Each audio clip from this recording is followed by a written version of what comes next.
Ladies and gentlemen, when I was considering whether or not to let's play this game, there were three key factors that I had to bear in mind.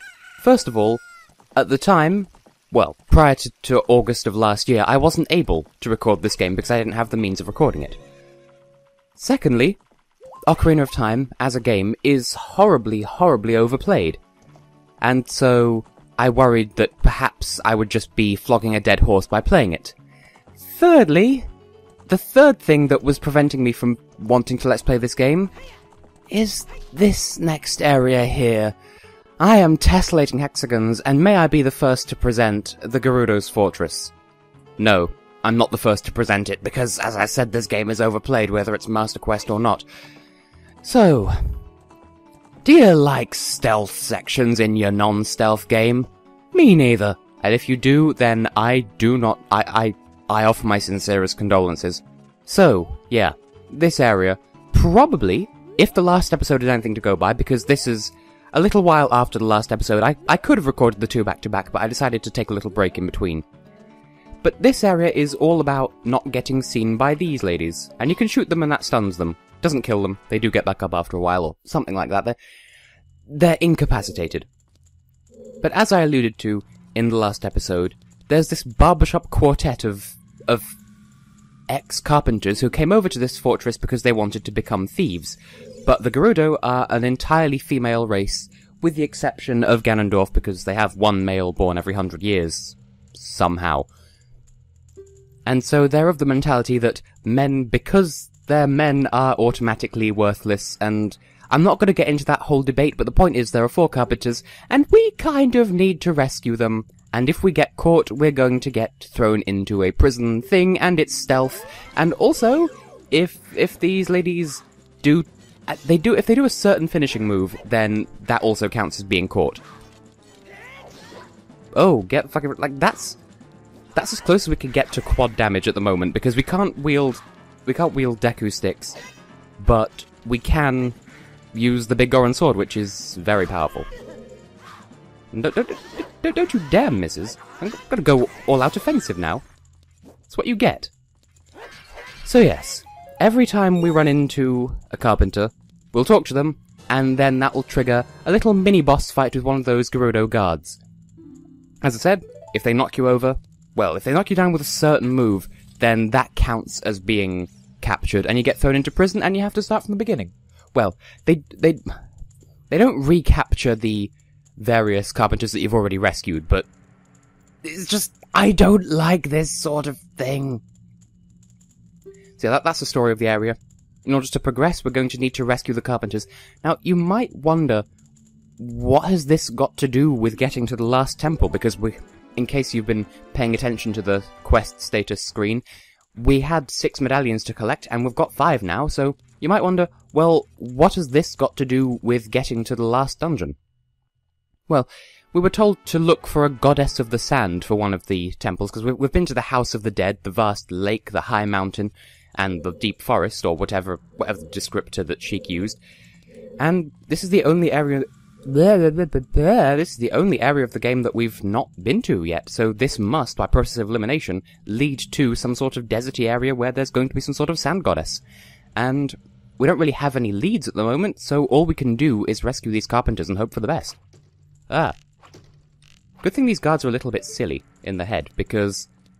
Oh, an arrow just flew out of nowhere. Ah, that's normal. Guess I'll just keep patrolling like nothing's happened. I hate stealth, and going Link, can you move the fucking camera, please? I'd like to be able to see if I'm about to get got, thank you. Now, I don't want to go that way. I'm going to go up here. I don't know what the optimal route through this place is. And there is one of the 4 carpenters who is really, really out of the way and hard to find, and I can never remember how to get to him. And given how this Let's Play's gone so far, I feel as though I'm probably going to find him really quickly and easily, but he is going to be the last one that I look for because he's very out of the way. Now, I'm not quite sure what qualifies as the line of sight of these various guards, so I'm having to be really, really... Oh, that was something of a clutch play there. I'm having to be really, really paranoid because, as I said, I hate stealth. I hate the very notion of failure on my own part, but hey, we found some more cages, and I don't know if this is guy number 2 or guy number 3. I don't know, I don't like this section of the game. Plus, I was saying in the last episode how I never use my shield, and so there was no reason not to equip the big orange sword, but actually, in these battles with the Gerudo, it's actually very important to use your shield. So, if I get got, then I've got no one to blame but myself. Yes, we've seen this before. Link, turn your ass around. Carpenter man, talk to us from behind. Link, move please. Good grief. See, if I just do the crazy button mashy, spin attacky kind of thing, then typically she can't get close enough to land an attack, so go on, do your own jump attack so I can counter with my own little jump attack, or I could just stab you in the chest, that works too. Knock knock, you have no boobies. Well, that was random. Okay, so there's our second member of the barbershop quartet. No comment on how he's campus Christmas and he just called me a cute kid. Bearing in mind, Link's canonically about 17 or 18 here. So, that's... you know, no comment. But this is going well, because I used to think, as a youth, that you had to get caught. Like, your opening move here had to be getting caught. And then you should start your assault from the cell they throw you into, because, spoilers, the cell isn't very well guarded and you can just get straight out. But, as it turns out, we can just do what I did and just go through one door and work your way through the fortress, and... I don't remember the optimal route to take. It's either this door or that one down there. I'm gonna go with this one because it's nearer. Even though... okay, this is that cauldron room that I said I didn't want to go into before. So, we were just here, but just down and to the right. But we can just use these wooden beams to hookshot over this room, and not really bother with it at all, and that should spit us out in a advantageous place, I want to say? Ah, right, this here. I think this is the door that's really hard to find that leads to the last carpenter. And so I've actually skipped a carpenter by coming this way, so I'm going to have to come back after I leave, because this one is the hardest one to get to, because it's this isolated corridor. There's this one guard that patrols it. There she is. Well, I hope there's only one, because otherwise bad times are afoot. Or in her case... a head, because I shot her in the head. Ooh. Ooh. Now, is there anyone else here? I feel like there would be. Now, they did recycle this mechanic in Majora's Mask. But they did it so much better in Majora's Mask, I think. Purely because you can get the stone mask in Majora's Mask, which makes you invisible to the patrolling guards. Although, they did switch that up for the 3DS version. They moved where the stone mask is. And so... it makes it a bit harder. It makes it a bit more of a challenge to get the, because you have to sneak past guards to get to the stone mask in a 3DS version, and so that's devious. But I appreciate how they did it, but overall, I prefer the Majora's Mask version, even though it does involve more backtracking.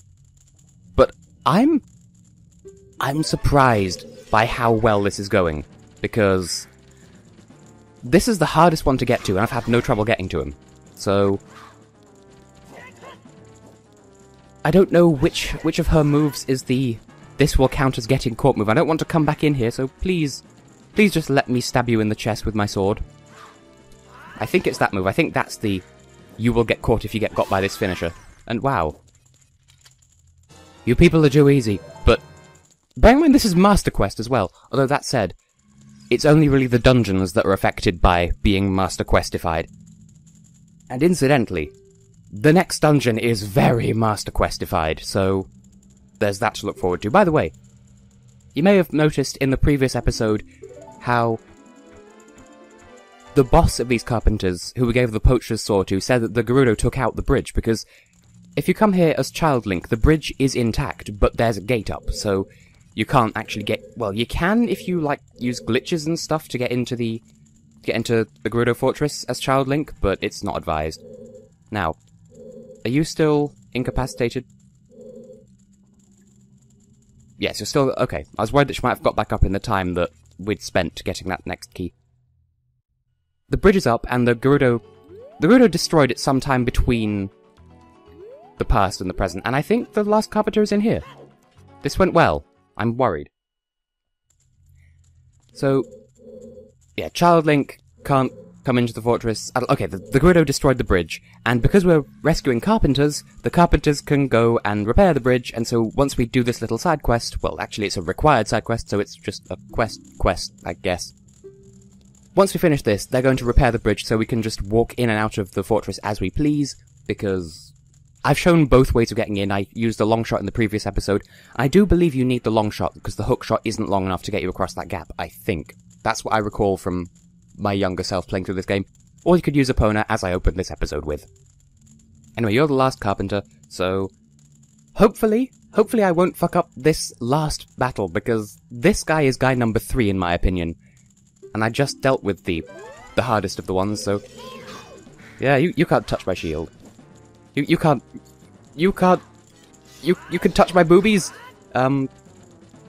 Grab your dick and double click, the internet is for porn. I've not even heard that song. Thanks for that, Europe Scalawate, for introducing me to Avenue Q. No. That's quite enough of you. And okay, I was disappointed by how well I did in the bottom of the well, because I wanted my playthrough of the bottom of the well to reflect how difficult that is in Master Quest, and I'm disappointed by how easily I beat the bottom of the well. In this instance, I'm really pleased that this went smoothly, because, as I said, I hate this part of the game. This stealth segment, as I said, is one of the reasons why I was very much turned off from Let's Playing this game, and I just breezed through it! And you might say, oh, well, we're still going to need to apply stealth in order to escape the fortress. Well, here's a bit of a plot twist. One of the Gerudo that we've been fighting with has actually recognized that we've been so stealthy, we have good thieving capabilities, therefore... You see, it's not just, oh, we're a girls-only club, sorry guys, it's a, we actively hate men. So that's kind of their mentality. Also, as a child, I didn't know what exalted meant, so I thought that this Naburu that they're talking about was... I assumed that exalted meant exiled, and that's why she's sent to the Spirit Temple. So I thought, oh, why is she so important? Because she's exiled? No, she's exalted. It's a different word. I don't know exactly what it means, but I think it's a positive thing. Anyway, we have now been given, ta-da, the Gerudo membership card. So now we are recognized as a member of the Gerudo, so we will no longer be harassed as we wander around the training grounds. We can talk to them freely. We can still shoot the purple ones in the head. And we can also head into the desert and find Naburu. And I didn't think I'd be able to get onto that in this episode. I thought this would take the entire episode. But no, we're breezing through this. So yeah, we can still shoot the purple guards, but they'll all say the same thing to us now. And the white guards, you could never shoot them in the head, but they could still catch you. Now there's that there, which I want to do at some point, but not right now. And there's that up there, which I also want to do at some point, but again, not right now. I'd rather make story progress. Don't want to talk to you. I'd rather make story progress so that we can get to the next major area, so I can record the Spirit Temple in the next episode, because I've got to prepare for my next co-commentator, in essence, and in actuality. And I want to be in a position so that we can record and not... It would be easier for me if I just get to the next warp song now, just for my own benefit. Now, in order to open the gate to the desert, because we've been told we can go freely into the desert now, we can talk to this lovely lady up here, and she'll open the gate to the desert for us. And you can't get up here without the Gerudo membership card, and because, well, there's a white guard guarding the bottom of the ladder, and she herself is a white guard. So... Now, the Prima guide that I mentioned in the Water Temple, I think, said that it's listed as 2 trials, but they treated it like it's 3 trials. There's the River of Sand, there's the flags that, well, there's the Phantom Guide, and then in between the 2 are the flags that she mentioned. So, yeah, desert time's ahead. This should be fun. I don't have any particularly sour memories to do with the desert here, so, we'll be fine. But she mentioned eyes that can see the truth, so while I have the presence of mind to do so, I'm going to equip the lens of truth. And with that, we can... and we can also head into the desert. Dearie me. So, it mentions mirages, but I don't think there are any. It's just You got this lovely filter on top of everything, which means that at night time, you cannot see for shit in here. Now, I think there's some sort of recommendation of using the hover boots to walk across here, but long shot, just long shot. Yeah, you do sink a little bit if you stand still for too long, but the idea is to just keep moving. And also there's this sign here. If you go down that way, there's a guy on a magic carpet, and he'll sell you this anonymous item for 200 rupees, and it's just bomb chews. That's how you stock up on bomb chews. If you buy all the ones from the bomb chew shop in Castle Town, and get all the ones in chests all around Hyrule.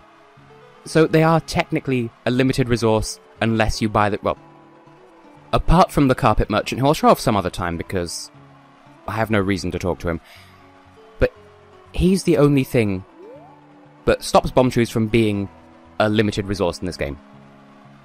I do worry somewhat, because I call them bomb chews, like with an S to make it plural, but in actuality, since it's Japanese, it's bomb plus chew, the Japanese onomatopoeia for a noise a mouse makes, so technically the plural should also be bomb chew. But in a similar vein to that, the Gerudo, one of the carpenters referred to them as Gerudos, plural, even though, again, it's a Japanese name, hence why it's Gerudo rather than Gerudo.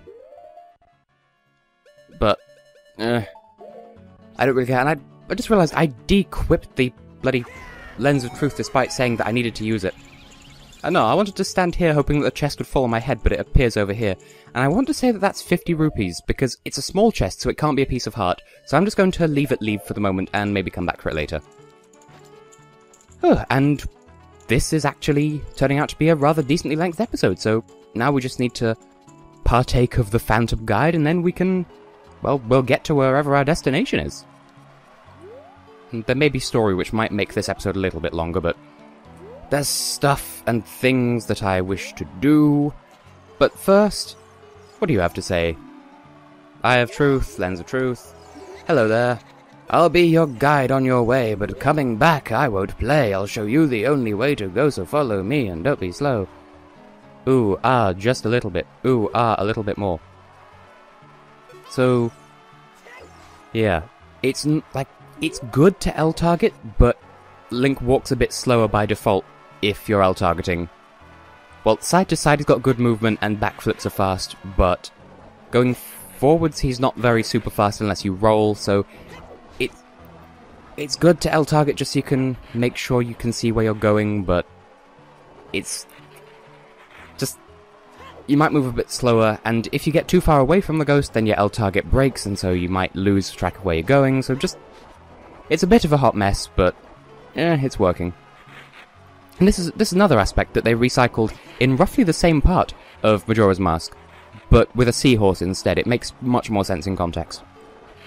But that's no hassle whatsoever, because you can see the double flags there, which indicate the end of this section. So thanks for that, ghosty goo. Also, you might notice these, he's still going, good grief. Those little green monsters. Listed in that official Prima strategy guide as p-hats, but no, they are levers. And for some reason, I don't know about the original N64 version, hello boobs. In the original N64 version, I don't know, but in the GameCube versions that I've played, both the Collector's Edition, which is how I played Ocarina of Time originally, and this, which is the official release of Master Quest, for some reason, they have green L-target things, which I think is just a mistake, because they're enemies, and they count as... because you know how enemies normally have yellow target things, and also we blew a perfectly square hole in this wall. The point is, it's just a miscoloration. And look, it's another Great Fairy's fountain. So really I should get on with the story, but let's get some more magic stuff first, because Great Fairy, she's going to do a magic unto us, and good things will happen, and yeah! Pointy Tits McGee, I summon thee, it's been too long. Dip those breasts in ink and write me a love song with them. Good grief. I mean, because I was so young and innocent when I played this game the first time, I never saw how suggestive and just generally weird the Great Fairies are, but I mean, I see why they bother people, they're so triangular. Oh! Anyway, someone who calls herself the Great Fairy of Magic is preparing a blue spell. We've already got Din's Fire and Furore's Wind, and we now have Nehru's Love. Why aren't you the Great Fairy of Wisdom? So, yeah, Nehru's Love requires a fuck ton of magic power to use, but it makes you temporarily invincible. Although, you can still be knocked back by enemies, so it's not hugely useful. I rarely ever use it, if ever, but it's still nice to have. Anyway, by all rights, I should end the episode here because we're about to enter the next temple, but there's a slight complication that I'd rather address first before the episode ends. There are things that I want to show off, but they can wait, because there's a little pit over there, where if you play if you play the Song of Storms, it fills up with water, and it turns into a mini fairy fountain, which is nice, but a regular fairy fountain. And over there is the warp pad, but we don't have a warp song yet. And, we're at the end of the episode, and I don't have my co-commentator with me. Whatever, let's just go into the temple anyway. And so, ladies and gentlemen, please welcome my guest commentator, my beloved spirit sage. No? No one's gonna... Okay, there's no one here.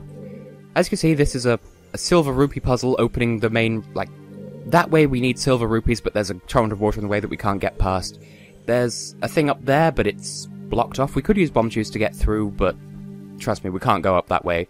There's this little tunnel here, which we can't fit through, and there's a crystal switch up here. What do you got for me, if anything at all? See, again with the dickishly hidden switches so they look like pyramids. It's made a little chest appear, but again, not our problem, because, as we'll quickly find out, if you want to proceed to the past, you should return here with the pure heart of a child. Well, because because Link's an adult, that automatically means that he's some sort of pervert and is therefore not innocent. And on this side, if you want to travel to the future, you should return here with the power of silver from the past. No idea what the fuck that refers to, so, yeah, we can't do this temple yet. So what now? We've found the temple, but we have nothing to complete it with, we have no guest commentator, and... Crunch. Your poor legs. Who could this be? Of course it's Sheik, what were you expecting? So, one last pretentious speech for one last temple, and... Oh, Sheik, we don't use the Master Sword anymore. We wear pink on Wednesdays, you can't sit with us. But that is kind of a funny thing. You can go back to the Temple of Time and drop the Master Sword in, whether you've got the Master Sword equipped or not. So, anyway, Requiem of Spirit. It'll lead a child back to the desert. Because there's no way to get here without warping here as Child Link. That's the main takeaway from that. Of the warp songs, I think this one is my favourite, both as a thing to play on the Ocarina and as the full piece, so have a listen.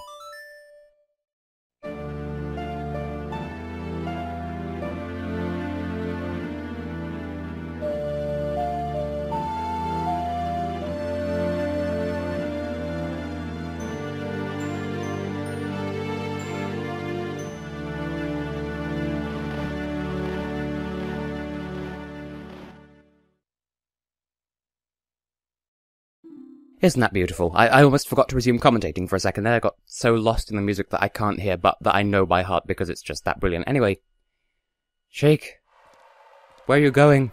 Don't leave me here. At least you want some crutches for your broken legs or something. Okay, never mind then. Well, we've done everything that needs doing here now, so I think I will make my way back to the Temple of Time so that we can return here as a child in the next episode. So, I have been, and will continue to be, tessellating hexagons. I have no reason to return to this warp pad, but I'm going to anyway because it looks cool. Well, see you next time for Spirit Temple shenanigans, and I have nothing else to say. See you next time. Bye, Felicia.